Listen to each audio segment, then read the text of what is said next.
Like most gay guys, I was much closer to my mom than I was to my dad when I was growing up. But that isn't to say that we didn't have a great relationship. One of the things that I really appreciated when I was in my most formative years was that he was always so excitable when it came to anything that I was interested in. And I think the perfect example of that is that towards the end of when I was in elementary school, I became absolutely obsessed with roller coasters and amusement parks. And that was largely brought on by the release of the video game Roller Coaster Tycoon, which I spent an ungodly amount of hours playing. My dad had always liked amusement parks, but he never really sought them out. Anytime that we went to Florida to spend Thanksgiving with his side of the family, we would always go to Busch Gardens Tampa, and he would ride all the rides, whereas my mom was the type of person who would just stand back on the sidelines with everyone's bags because she hated them. And I was more like her initially, but once I started playing Roller Coaster Tycoon, I was all in and I was totally fearless and I wanted to ride the craziest and most extreme things. However, we lived in Wichita, Kansas, and the only park that was nearby was a place called Joyland, which is a glorified carnival. And the only roller coaster they had was this decrepit wooden roller coaster called Roller Coaster. So my dad came up with this idea that we would take these father-son trips to some of the best amusement parks in the country every so often. And one summer we went to Cedar Point in Sandusky, Ohio. By far my favorite amusement park. I think many people would agree with me because they were opening the tallest and fastest roller coaster at the time, which was Top Thrill Dragster. So keep in mind, this is peak attendance. We're in the middle of summer. It's hot, it's gross, and the lines are insanely long. We don't have Fast Pass. We're toughing it out. But you would never imagine that based on my dad. He was always so eager to talk and find something to talk about. And anytime I brought to the table some crazy idea for a roller coaster that my middle school self, who had no basis in engineering at all, was coming up with, he would suddenly be saying, you need to figure out a way to get to that manufacturer so you can show them this idea, because who knows, maybe they'll like it. Maybe then you could get a job there in the future and blah, blah, blah, blah, blah.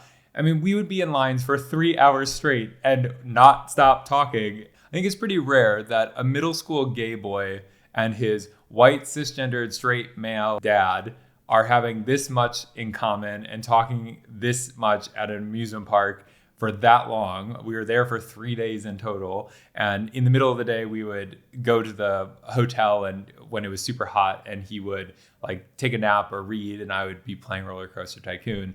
But it was just like we were together nonstop. We had no breaks from each other, but it was always fine.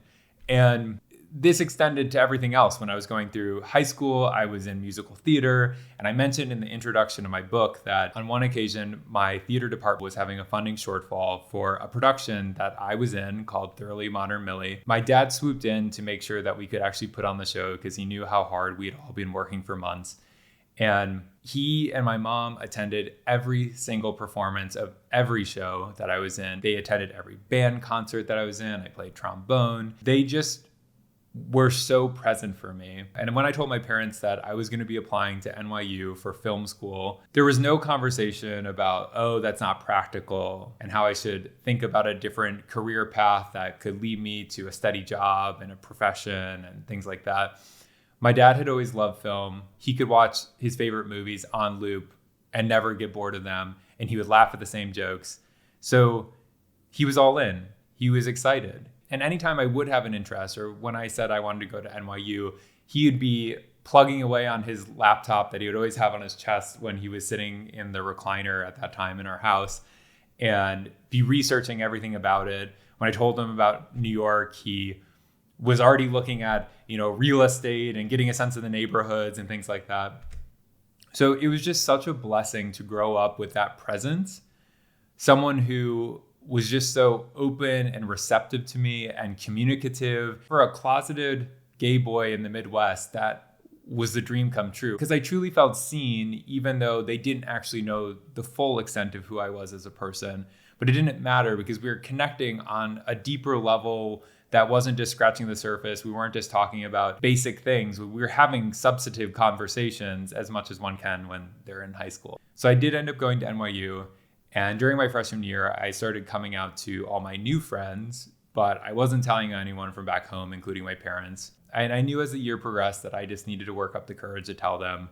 So they had planned to visit at the end of my freshman year. And on the very last night, after we had dinner, my dad was watching a PBS documentary on the Brooklyn Bridge, My mom was just kind of getting things ready to be packed. And I told them, my dad looked at me, he responded first, and he said, "Life is too short to not be who you are." And then my mom said, "It doesn't change anything." That took my relationship with him and her to the next level, of course, where it was so much more open and transparent in a way that it hadn't been. And I felt so liberated. And I was just so grateful to have had two parents who loved me enough to accept me. And, these are people from the Midwest. It wasn't like we grew up in New York and they were surrounded by really liberal people. Just to have that acceptance was truly a blessing. So in a lot of ways, when I think about when my mom got cancer and then I made that decision to go home to be a primary caregiver, it's really all so founded on the fact that I was just so profoundly loved and appreciated as a child. I wanted to go back and I wanted to contribute in that way to them because they had contributed so much to my life.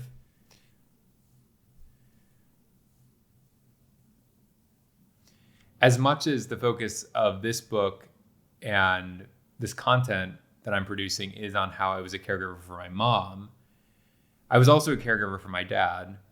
And part of that included going to work at the family dental practice and replacing my mom, who was a front office manager. In New York, I had been a receptionist at this high-end acupuncture center called the Unova Center. So I had a similar skill set to my mom, but there were a lot of nuances to a dental practice that I was not familiar with, one of which being insurance processing and just handling insurance companies in general. And my mom wasn't really around to train me. She immediately started treatment shortly after I got back home. And so I'm trying to figure out all these proprietary systems pretty much because my mom and dad had started this practice together when they moved to Wichita, Kansas. And so it wasn't like it was a cookie cutter situation. It wasn't like there was a training manual anywhere. It was just kind of like, okay, trial by fire. I have to figure this out. I'll make it work. I'm pretty good at picking up things. For that reason, I just kept making mistakes. And I have a Virgo moon. I'm a perfectionist. And it was driving me crazy to make mistakes on my own. But then my dad is really fiery and he would get so mad about the mistakes. So in the same way that he's so communicative and open and talkative, he's also very reactive. He would get all fired up if I did something like misschedule a patient or input the billing wrong or file a payment incorrectly, which he would find as he was reconciling the day before we closed out. It was really challenging initially because I was raised in a family that was so loving and supportive. I was never someone who got in a lot of trouble, so I didn't get reprimanded much. So I wasn't accustomed to being on his shit list, so to speak. And he would just get so mad at me. It was pretty tough. But then he also had this ability to just switch off all of that when he went home. It's like he really was good at separating work from home. Honestly, I think that's the reason why my parents were able to work in that situation for so long, working together in that way, was because it never carried back over to the house. It was a blank slate once they got home. So the switch would happen the moment work would stop. We would resume being father and son. Everything would be fine. And then we would also resume being caregivers. So our routine would be work, then hospital, if my mom was going through inpatient treatment at the time, and then home, and then work, and then hospital, then home. It was just this continuous loop of us being together nonstop all the time. My dad is like me, or I guess maybe I'm like him, in that we like to verbalize things. We have to bounce it off of another person to really understand what we're feeling. Having someone like that through this process was such a blessing because we knew that what was coming out of our mouth wouldn't be met with judgment because we both understood that we weren't necessarily making declarative statements about what was going on. We were just trying to work through it. We obviously had two very different vantage points on my mom because my parents had been together since they were in high school.